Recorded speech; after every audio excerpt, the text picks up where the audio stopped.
you have a little respect, no? At nakakalungkot talaga. Kung alam nyo lang ang mga sinabi ng aking nanay sa akin, hindi ko na lang uulitin dito.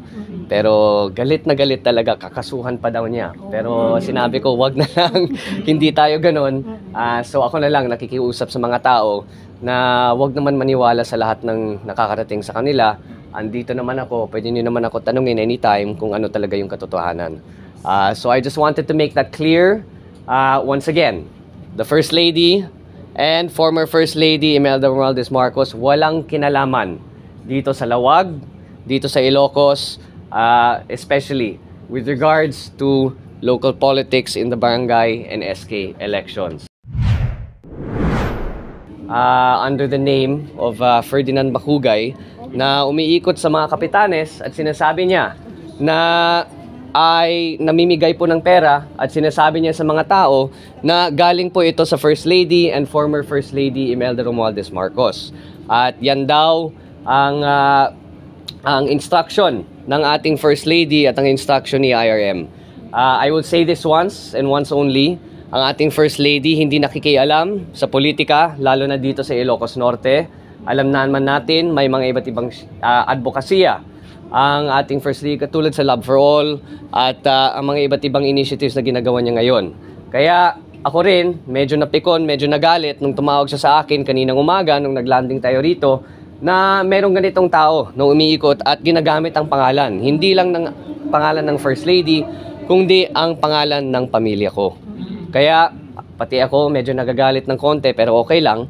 I would just like to ask na sana naman na wag natin dalhin ang pangalan ng aking nanay, lalo na ang pangalan ng aking lola na 93 years old na sa politika for barangay elections. Alam ko naman medyo heated dahil it's been a while since nagkaroon tayo ng barangay elections, but that is no justification to bring the name of my mother and my grandmother into this. Sana mahiya ka naman. Sana naman you have a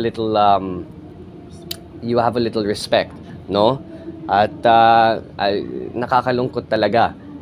Kung alam nyo lang ang mga sinabi ng aking nanay sa akin, hindi ko na lang uulitin dito. Pero galit na galit talaga, kakasuhan pa daw niya. Pero sinabi ko, wag na lang, hindi tayo ganun. So ako na lang nakikiusap sa mga tao na wag naman maniwala sa lahat ng nakakarating sa kanila. Andito naman ako, pwede nyo naman ako tanungin anytime kung ano talaga yung katotohanan. So I just wanted to make that clear. Once again, the First Lady and former First Lady Imelda Romualdez Marcos walang kinalaman dito sa Lawag, dito sa Ilocos, especially with regards to local politics in the barangay and SK elections. Ang ginagawa ng ating First Lady, ang kanyang mga advokasya, katulad sa Love for All, katulad sa mga rejuvenation of certain things such as the Pasig River. So she will continue to focus on that. And sana naman sa ating mga kakailian na nakikinig ngayon, huwag kayong makinig sa chismis na ganun dahil hindi totoo. Sir, this version is connected to the state. That's all I will say with regards to that. Thank you. Thank you, sir.